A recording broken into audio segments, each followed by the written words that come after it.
성벽 공사가 마무리가 되었습니다. 성벽 공사가 마무리가 되면 보통 하는 일은 뭐냐면 성벽 준공식을 봉헌식을 하거나 축제를 하기 마련입니다.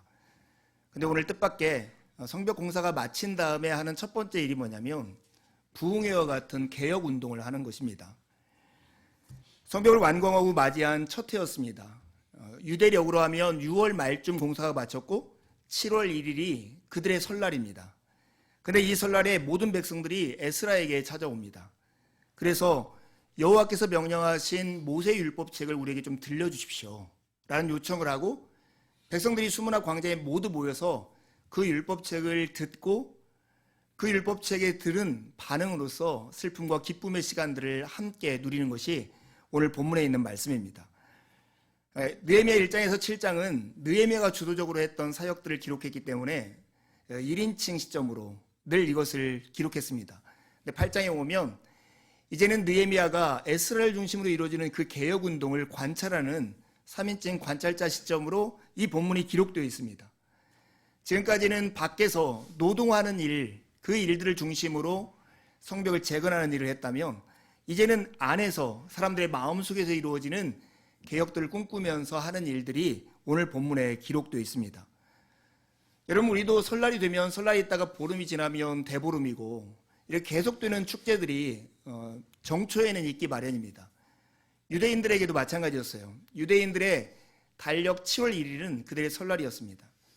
그리고 7월 10일은 그들이 한 해 동안 가장 중요하게 여겼던 날 중에 하나인 대속죄일이었습니다.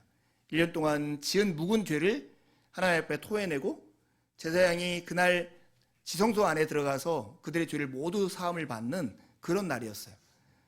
그 날로부터 5일 지난 7월 15일부터 22일은 유대인의 3대 명절 중에 하나인 초막절 절기를 지내는 것으로 7월 한 달을 보내게 되어 있었습니다. 성벽은 완공되었고 이 7월이라는 정말로 즐거운 명절의 절기를 맞이했다면 그들은 당연히 축제를 벌이면서 뛰놀아야 정상이었습니다. 하지만 이 설날인데 낯선 풍경이 벌어진 거죠. 우리식으로 하면 정말로 새벽부터 모여서 하루 종일 부흥회가 열린 거예요. 제사장이고 그들의 서기관이었던 에스라가 말씀을 읽었을 때 그들은 말씀을 귀 기울여 들었고 그 말씀 때문에 슬펐고 슬픈 자들을 위로해서 울지 말라고 에스라와 느헤미야가 하는 얘기를 하고 있습니다. 심지어 말귀를 알아듣는 모든 사람이 모였다고 얘기하고 새벽부터 정오까지 말씀을 들려주었다라고 얘기를 합니다. 이런 열정을 우리 시대에 찾아볼 수 있을까요? 하나님 말씀을 듣기 위해서, 하나님 말씀을 읽기 위해서 이렇게 모여서 일주일 동안 시간을 보내고 멀리까지 찾아가는 것들은 요즘은 생소한 일이 된 듯합니다. 한국교회 부흥회 시기 막 20km, 30km를 걸어가서 부흥회에 참석했다는 어른들의 얘기를 들으면 믿겨지지 않는 이야기처럼 들리곤 합니다. 여러분, 그러나 이렇게 말씀을 사모하는 것은 참 복입니다. 예전에 방송에 나온 그 개그우먼 이성미라는 사람이 훌쩍 캐나다로 떠나서 한 7년 동안 살다 온 이야기를 간증처럼 하는 그런 얘기를 들었습니다. 근데 이성미 씨가 크리스찬이고 하나님을 믿는 사람으로서 자녀를 위해서 꼭 이것만은 해야겠다 하는 마음으로 그를 꾸준히 했던 일을 한 가지 소개했습니다. 그것은 뭐냐면 성경을 과외시키는 거예요. 영어 과외는 흔하게 시키고 수학 학원을 보내서 과외시키는 것도 흔하게 하고 악기를 가르치는 것도 흔하게 하지만 여러분, 여기 모이는 사람들 중에 혹시 성경을 과외시켜 본 적 있습니까? 영어를 공부하면 아이들이 말을 통해서 앞으로 성공할 것이라고 기대하고 수학을 잘하거나 악기를 잘하면 아이의 인생들이 복될 것이라고 기대하지만 그래서 돈을 투자하고 아이들의 시간을 빼어서 그 일을 배우게 하지만 성경을 가르치는 일에 누군가의 돈을 지불하면서 성경을 과외시켜 본 경험이 있습니까? 이성미 씨는 자기가 출석하는 교회 부목사님에게 돈을 지불하고 자녀들이 일주일에 한 번씩 성경을 배우도록 그렇게 했다는 거예요. 들으면서 한 번도 상상해보지 못한 일을 구체적으로 7년 동안이나 실천한 이 엄마의 이 하나님을 향한 간절한 마음, 특별히 말씀에 대한 사모함, 이런 것들이 참 귀하게 느껴졌습니다. 여러분, 왜 이렇게 이스라엘 백성들은 정초에, 그것도 우리로 하면 1월 1일 날 수문화 광장이라는 야외에 모여서 하나님의 말씀을 새벽부터 정오까지 모든 사람이 모여서 들었을까요? 상상하기로는 이렇습니다. 여러분, 이스라엘 백성들에게 성벽을 재건하던 52일이라고 하는 이 시간은 자신들의 운명과 이스라엘이 가지고 있는 이 역사가 하나님의 손 안에 있음을 확인하는 시간이었을 거예요. 하나님의 은혜가 어디로부터 주어지는지를 그들이 발견하는 시간이었습니다. 우리가 어떤 음식을 맛보고 그 맛을 알면 그 음식을 보기만 해도 입안에 침이 고이는 것처럼 52일 동안의 성벽 재건을 통해서 하나님의 은혜를 경험했던 이스라엘 백성들은 은혜를 주시는 하나님을 더 알기를 소원했던 것입니다.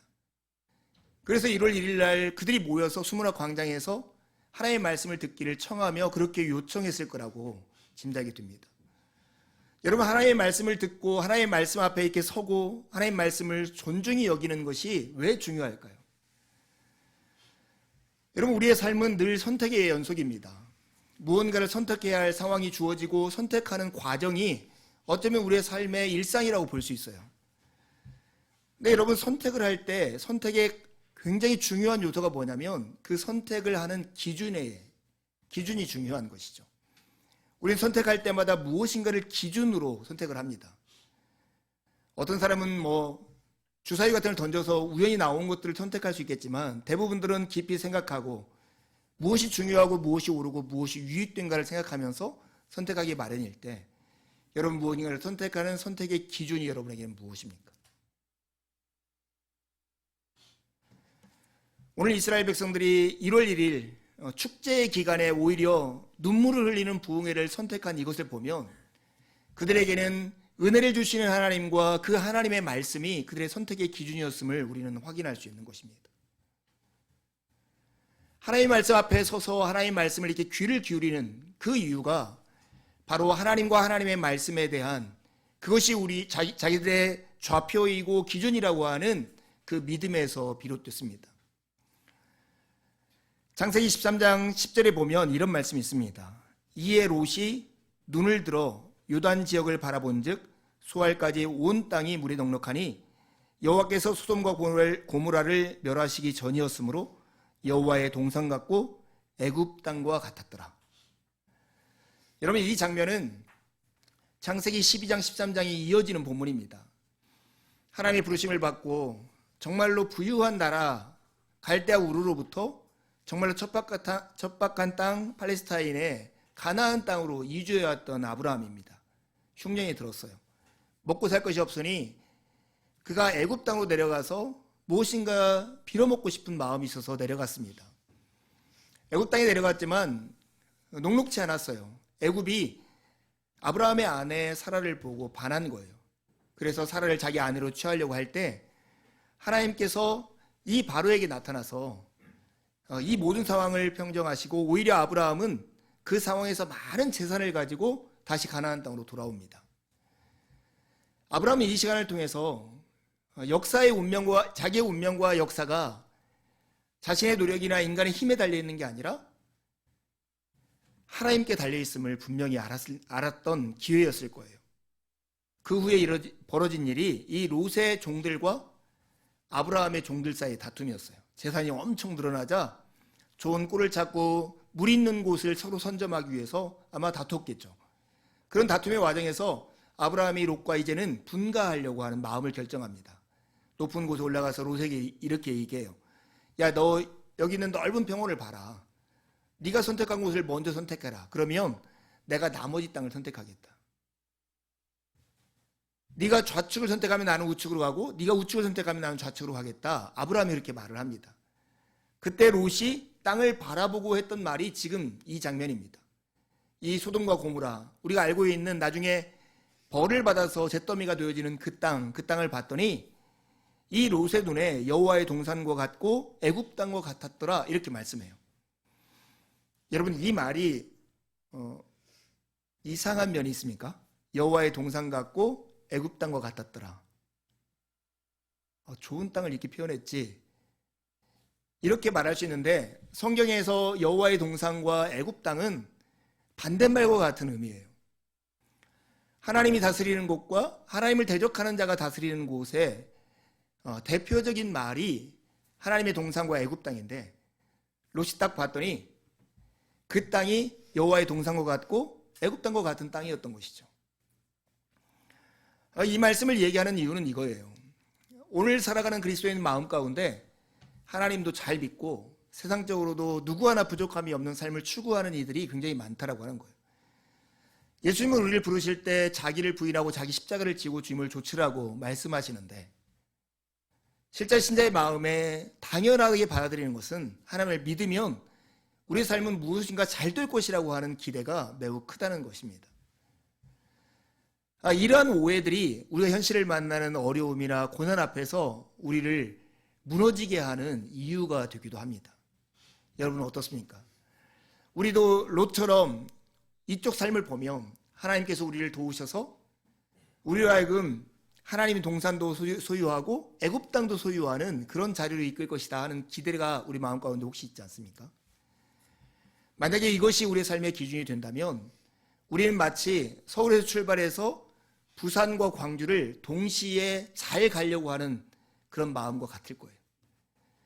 서울에 출발해서 부산과 광주를 동시에 잘 갈 수 없는 것처럼 우리는 하나님 편에 서느냐 세상 편에 서느냐를 결정해야 할 순간들이 우리 가운데 있을 것입니다. 그때 우리로 하여금 흔들리지 않고 실패하지 않는 길로 이끄는 그 기준이 있다면 하나님과 그분의 말씀입니다. 오늘 느헤미야의 개혁운동, 이 개혁운동을 통해서 이스라엘 백성들이 지금 하나님 앞에서 반응하는 이 모습, 설날인데도 불구하고 수므라 광장에 모여서 알아들을 수 있는 모든 사람들이 에스라가 읽어주는 율법책에 반응하는 이 장면을 통해서 오늘 우리는 우리의 삶의 기준이 무엇인가를 되묻고 하나님과 하나님의 그 말씀이 우리의 삶의 기준이 되도록 우리를 변화시키는 그런 시간이 되기를 간절히 바랍니다. 개혁은 본질로 돌아가는 작업입니다.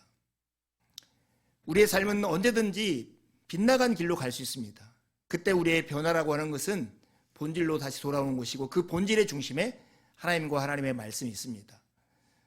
이렇게 우리의 변화를 꿈꾸는 사람들에게 가지고 있어야 할, 품고 살아야 할 두 가지 마음이 있습니다. 오늘 이곳에 있는 사람들이 가졌던 그 마음인데 첫 번째는 하나님의 말씀과 관련해서 듣고자 하는 마음이 우리에게 있어야 합니다. 그들은 율법에 기록된 말씀을 간절히 듣기를 원했습니다. 뭘 보면 알 수 있을까요? 그들은 에스라가 그들에게 모여서 이 말씀을 들어야 합니다.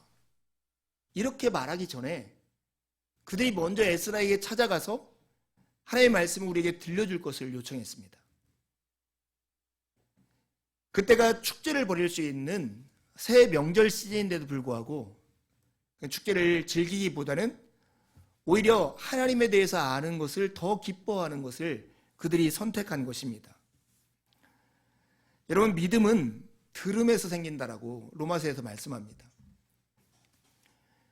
듣는다라고 하는 것은 계속 들을수록 그것이 우리에게 당연한 것으로 받아들이고 우리 안에 이유를 묻지 않는 믿음의 요소로 굳어집니다. 그러면 그 믿는 바가 우리가 무엇인가를 선택하는 근거가 되는 것이죠. 왜 우리가 말씀을 듣고자 하는 마음이 우리 가운데 더 많이 일어나야 할까요? 우리는 가만히 있어도 하나님 말씀 이외에 너무나 많은 설교와 메시지를 듣고 있기 때문에 그렇습니다. 저는 깜짝깜짝 놀랄 때가 이럴 때입니다. 제가 막 유행가를 좋아해가지고 가사를 암기하려고 하고 그것을 외워서 불러야겠다 하는 노력을 하지 않아도 제가 자랐던 시대의 그 많은 노래들을 제가 가사를 외우고 있다는 거예요. 어떻게 외웠을까 생각해보면 나도 모르는 사이에 계속해서 들려오는 음악들을 내가 흥얼거리고 익숙해져서 멜로디도 알고 그 가사도 알게 되었다고 하는 것이죠. 여러분, 제가 자랐던 그 시대보다 지금은 비교할 수 없을 만큼 많은 매체들이 있습니다. 우리가 의도하지 않아도 계속해서 마치 우리가 숨쉬는 공기 속에 미세먼지가 있는 것처럼 우리가 계속 생활하는 일상생활 속에서 우리에게 들려오는 메시지들이 있습니다. 돈을 가져야 행복한 거야. 저 연예인처럼 꾸며야 아름다운 거야. 1년에 몇 번씩은 여행 가야 인간다운 삶이야. 아니면 이 정도는 벌고 이 정도를 먹어야 그래야 사람다운 대우를 받을 수 있어. 우리가 평가하지 않아도 우리 마음 가운데 계속 들려오는 이 먼지처럼 쌓여지는 생각들이 우리 안에 굳어져서 우리의 믿음이 되고 무엇인가를 판단하는 근거가 된다는 것입니다. 이에 반해서 하나님의 말씀을 들을 수 있는 것은 애써 노력하지 않으면 우리 가운데 들을 수 있는 기회가 없습니다. 여러분, 일주일에 168시간입니다. 이 설교를 듣는 시간이, 메시지를 듣는 시간의 유일한 시간이라고 하면 아마 168시간을 분모로 하고 분자에는 0.5시간을 두어야 할 것입니다. 우리 인생의 일주일 중에 0.3% 정도만 하나님의 메시지에 노출되어 있는 시간, 그것도 예배 시간에 우리가 집중해서 이 메시지를 듣는다는 가정을 할 때 그렇다는 것입니다. 우리 안에 이런 듣고자 하는 마음이 있습니까? 하나님의 말씀을 듣고자 하는 마음이 우리 가운데 있습니까? 이런 마음이 있을 때 하나님의 말씀이, 그리고 하나님이 우리의 삶의 기준이 되어서 우리는 빗나가지 않고 올바른 길로 흔들리지 않으며 살아갈 수 있을 것입니다. 하나님의 백성으로 살아가는 우리가 꾸준하게 끊임없이 품고 살아야 할 두 번째 마음은 하나님과 관련한 마음입니다. 그것은 하나님을 존중하게 여기는 마음입니다. 에스라가 책을 펴자 모든 사람들이 일어났습니다. 그리고 그가 위대한 신 하나님을 송축하자 손을 들고 아멘하고 엎드려 하나님을 경배하는 모습을 우리가 볼 수 있습니다. 우리 교회도 하나님의 말씀을 읽을 때 모두가 일어나서 그 말씀을 읽으면 참 좋을 거예요. 그게 교회 역사 속에서 가지고 있는 전통입니다. 근데 우리는 말씀을 읽을 때 어떻게 성경 봉독 시간을 하는 줄 기억하시는 분 계십니까? 조금 전에 했는데.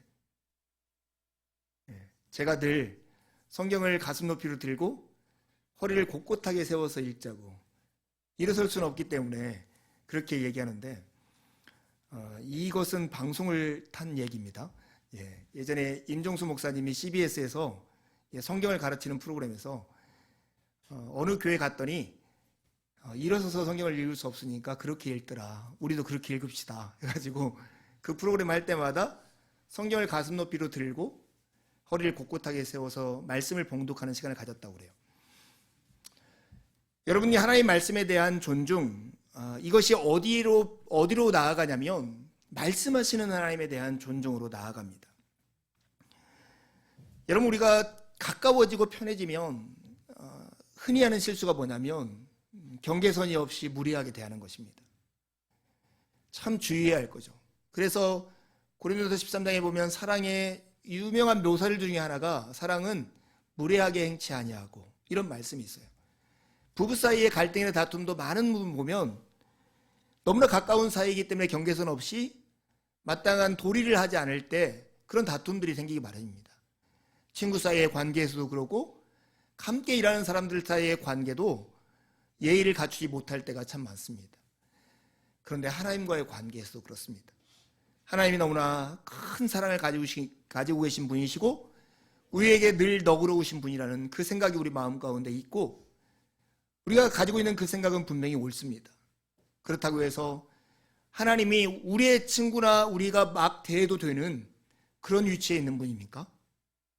하나님은 이스라엘 백성들이 엎드려 땅에 머리를 대고 경배한 것처럼 존귀하고 어미하시고 영광스러우신 분이십니다. 하나님을 향해서 하나님처럼 대하는 것, 그것이 지금 이스라엘 백성들이 하나님 말씀과 관련해서 갖고 있는 마음이었습니다. 여러분, 사무엘상 2장에 보면 그 당시에 제사장 가문에 대해서 하나님이 심판하실 때 이 말씀하십니다. 나를 존중히 여기는 자를 내가 존중히 여기고 나를 멸시하는 자를 내가 멸시하리라. 저는 이 말씀이 어느 자리에서 나왔는가를 상상할 때가 있습니다. 하나님이 그 가문에 대해서 길이 참다가 더 이상 참을 수 없는 그 상황에 이르렀을 때 하나님이 하신 말씀이 아니었을까?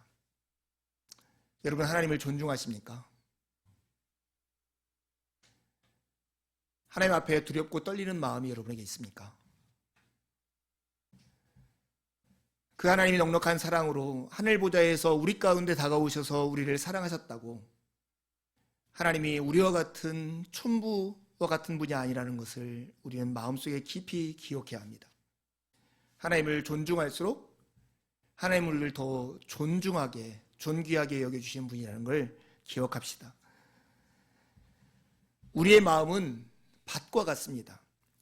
하나님의 말씀이라는 씨가 심기고 자라서 열매를 맺으려면 이미 굳어버린 우리의 마음을 기경해야 합니다. 굳은 땅을 갈아엎고 곳곳에 있는 돌들을 걷어내고 가시덤불을 없애버려야 말씀이 뿌리를 내리고 거기서 열매를 맺게 되는 것입니다. 이 일을 해야 하는 이유는 우리 안에 하나님의 말씀이 열매 맺지 못하는 이유가 하나님의 말씀인 씨앗 때문이 아니라 바친 우리의 마음 때문이기 때문입니다. 여러분, 그 마태복음 13장에 나오는 씨 뿌리는 자의 비유, 네 가지 밭의 비유에 보면 똑같은 씨앗이, 하나님의 말씀이라는 씨앗이 떨어져도 열매 맺지 못하는 이유들이 있습니다. 첫 번째, 길가는 너무 굳어서 그 씨가 뿌리를 내리지 못하기 때문이고 아예 듣지 않는 사람들을 말하는 거죠. 두 번째는 그 말씀을 받지만 말씀이 씨앗을 내릴 때쯤 말씀 때문에 생기는 환난이나 박해가 오면 또 이 말씀을 거부하는 것입니다. 이게 바로 돌짝밭 같은 마음이죠. 세 번째는 가시덤불인데 가시덤불을 예수님이 이렇게 비유를 해요. 세상의 욕심과 세상의 염려와 재물에 대한 유혹, 그것 때문에 결실치 못한다는 거죠. 이 세 번째 가시덤불과 같은 것이 우리 시대의 큰 마음인 것 같아요. 부산과 광주를 같이 가려는 마음처럼 하나님의 말씀을 따를 것인가, 재물에 대한 유혹과 세상의 염려에 내 마음을 쏟을 것인가. 이 자리에서 많은 사람들이 무너지고 그 말씀이 우리 가운데 뿌리 내려 열매 맺지 못하는 이유들이 있습니다. 사랑하는 성도 여러분, 세상은 다 변하고 흔들려도 하나님의 말씀은 흔들리지 않습니다. 이 선택의 상황에서 주님과 주님의 말씀을 선택하십시오. 그것이 우리에게 가장 복된 길이고 영원한 길입니다. 우리가 항상 품고 살아야 할 말씀이 하나님의 말씀과 관련해서 듣고자 하는 마음이고 하나님과 관련해서 하나님을 존중히 여기는 마음이라면 이렇게 말씀을 듣기 위해서는 우리에게 필요한 것이 있죠. 그것은 뭐냐면 말씀을 들려주는 사람이 필요한 것이죠. 오늘 이스라엘 백성들에게 말씀을 들려주는 사람들이 에스라를 중심으로 한 에스라 팀들이었습니다. 그들은 말씀을 낭독했고 말씀의 뜻을 해석하여서 이스라엘 백성들로 하여금 깨닫게 하였습니다. 그들이 했던 사역을 두 가지로 나누면 첫 번째 사역은 율법을 선포하여 귀에 들려주는 사역이었습니다. 에스라가 특별히 제작한 나무 강단 위에 서서 율법을 낭독하면 이 에스라 저편에 5명, 6명의 사람들이 그 말씀을 함께 해석해주거나 들려주었습니다. 여러분, 이 장면이 오늘날 우리 시대에는 익숙하지 않죠. 근데 지금 이 시대가 기원전 3세기, 4세기에 이런 배경을 가지고 있지 않습니까? 스피커가 있었겠습니까? 마이크가 있었겠습니까? 특별히 이 율법책은 그 당시에 히브리어로 기록되어 있었는데 그 당시 사용했던 언어, 백성들이 사용하던 공용어는 아람어였습니다. 그러니 이 히브리어를 더듬더듬 안다 할지라도 그걸 제대로 알아들을 수 없었던 것이죠. 그래서 아마 에스라 좌우편에서 있던 사람들이 했던 일이 에스라가 히브리어로 읽은 이 성경책을 통역해 주었거나 아니면 에스라가 한 구절을 읽으면 이 10여 명의 사람들이 한 목소리로 크게 외쳐서 스피커의 역할을 했을 가능성이 굉장히 높을 것입니다. 이렇게 해서 하나님의 말씀을 선포한 다음에 두 번째 에스라 팀이 했던 일은 선포된 말씀을 해석하여 깨닫게 하는 일이었습니다. 이때는 레위인들이 나섰습니다. 레위인들이 말씀을 듣는 사람들 곳곳에 서가지고 그들을 위해서 하나님의 말씀을 해석해주는 일을 했습니다. 히브리어를 아람어로 해석해주고 해석된 말씀의 뜻을 밝혀줌으로써 그 뜻이 무엇인가를 알게 하는 일이죠. 여러분, 이 에스라와 에스라 팀들이 하는 이 사역이야말로 지금 오늘날 우리 시대의 교회와 특별히 설교자가 하는 사역의 모형입니다. 하나님의 말씀을 선포하고 말씀의 뜻을 해석하여서 여러분들에게 깨닫게도 도와주는 일을 바로 설교자가 하는 일이죠. 금년 초인가 저희 차가 고장나서 이렇게 수리할 일이 있었습니다. 제가 아는 목사님, 교회 집사님이 공업사를 하고 계셔서 거기 가면 할인해 줄 거라고 그래서 갔습니다.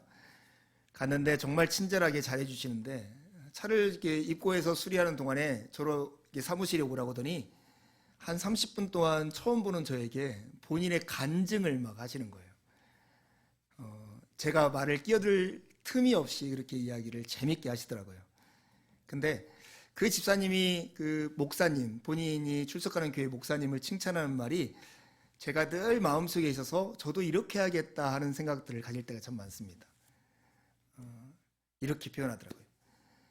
우리 목사님은요, 설교할 때 우리를 마치 성경이 있었던 그 자리로 데려가 주세요. 성경의 사건이 발생하는 그 자리로 우리를 데려가 준다는 거예요.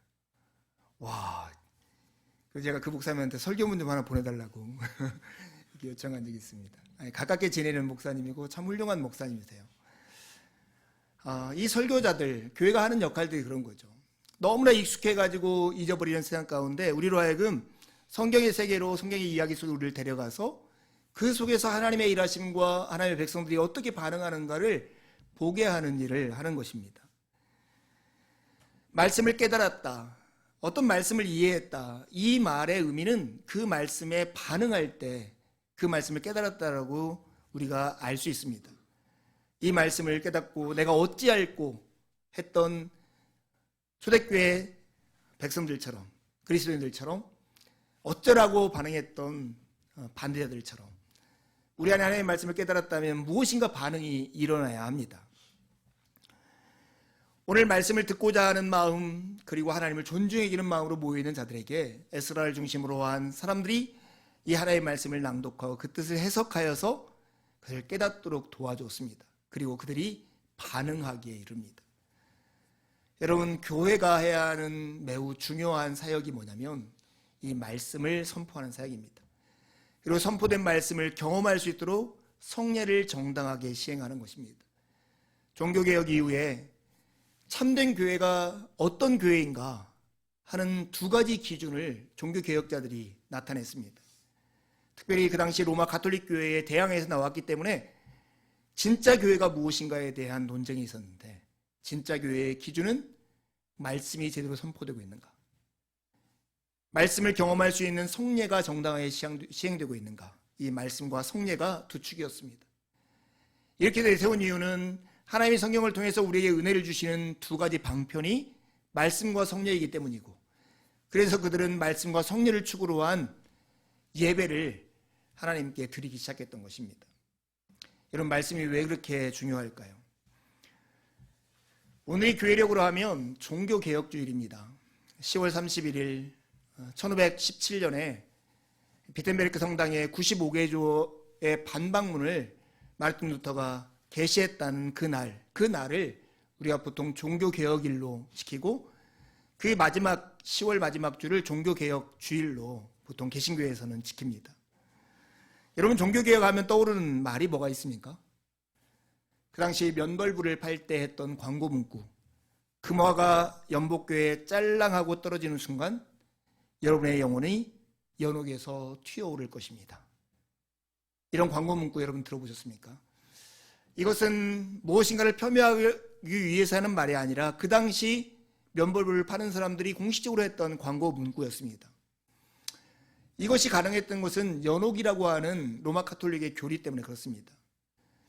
그들은 이 땅에서 선하게 살았는데, 그래도 뭔가 잘못한 건 있겠지만 큰 죄를 저지르지 않았는데 지옥에 가는 사람들을 무엇인가 설명해내고 싶었습니다. 그래서 AD 6세기쯤 교황이었던 사람이 교리를 만들어내는데 연옥교리입니다. 그들은 연옥이라는 곳에 가서 일정 기간 동안의 벌을 받은 다음에 천국으로 옮겨간다는 것입니다. 이 연옥교리가 연이어서 이 면벌부로 이어집니다. 이 면벌부와 이 연옥교리를 잇는 것은 바로 공로의 보고, 공로의 창고라고 하는 교리입니다. 예수님과 많은 성인들이 엄청난 선행과 공로를 해서 그들에게 필요한 공로 이외의 공로가 남아있다는 거예요. 그것이 공로의 보고에 있는데, 그것을 교회의 교황이나 추기경이나 이 주교들이 그것을 전해줄 수 있다는 것입니다. 종교개혁 시기에 정확히 이렇게 규정되어 있었어요. 주교들은 40일치의 면벌을 할 수 있는 권한이 있고, 추기경들은 백일치의 면벌을 할 수 있는 권한이 있고 교황은 영원한 면벌을 할 수 있는 권한이 있었습니다. 그래서 면벌부를 가지고 길거리에서 팔았던 거예요. 당신의 금화가 연복교회에 짤랑하고 떨어지는 순간 당신의 부모, 당신의 형제가 연옥에서 영혼들이 튀어오를 것입니다. 이렇게 선전하며 팔았습니다. 여러분, 왜 이 면벌부를 그 당시 사람들에게 이상하게 들리지 않았겠어요? 그럼에도 불구하고 이걸 팔았던 동기가 뭘까요? 교황청에서는 그 당시 우리가 지금 교황이 미사를 할 때마다 보이는 베드로 성당을 건축하는 건축비를 마련하려고 하는 것이 목적이었고, 그 당시에는 성직 매매가 너무나 횡행해서 성직을 큰 돈을 주고 샀던 사람들이 그 돈을 다시 벌어들이기 위해서 했던 것이 바로 이 면벌부였습니다. 여러분, 이런 어처구니 없는 상황 가운데서 마르틴 루터가 일어나서 했던 일은 성경으로 돌아가자. 마르틴 루터가 했던 질문은 이것이에요. 우리가 구원을 받는 것이 과연 사람의 선행 때문인가? 하나님의 은혜 때문인가? 이 질문을 던지고 성경을 통해서 그 답들을 찾아갔던 거예요. 그것이 바로 오직 믿음, 오직 성경, 오직 은혜라고 하는 종교교육의 원리였습니다. 여러분, 왜 우리가 하나님의 말씀을 듣고 하나님의 말씀을 선포하고 하나님의 말씀이 참된 교회의 표지인가 하는 것을 이 종교개혁의 이야기를 통해서 우리가 확인할 수 있습니다.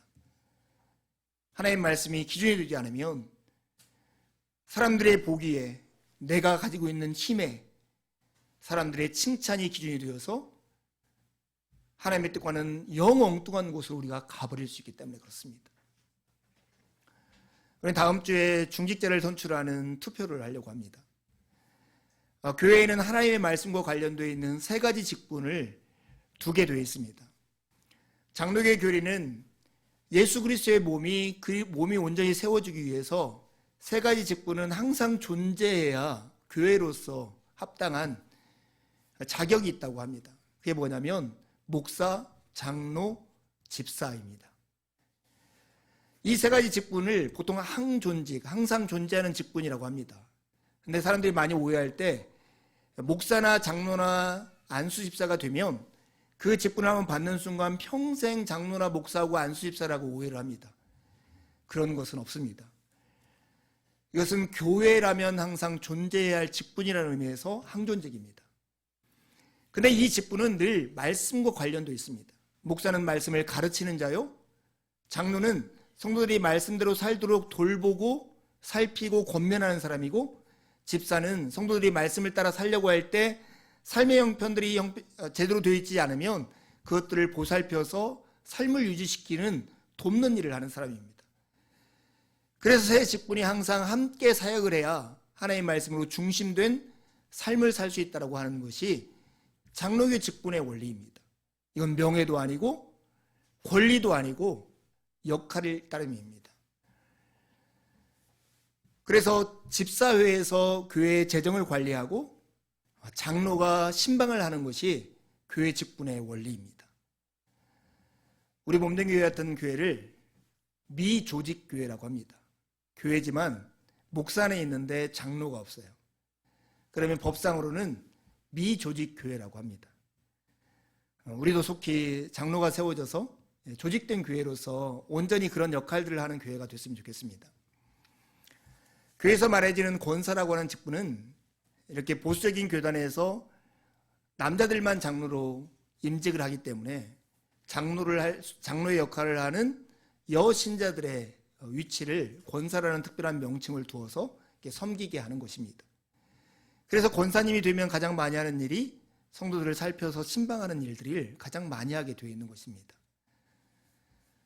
사랑하는 성도 여러분, 참된 교회는 하나님의 말씀을 선포하고 그 말씀을 듣고 하나님을 존중히 여김으로 예수 그리스도라는 길 위에 걷는 사람들의 교회, 공동체가 참된 교회입니다. 이것을 에베소 4장에 보면 이렇게 말씀합니다.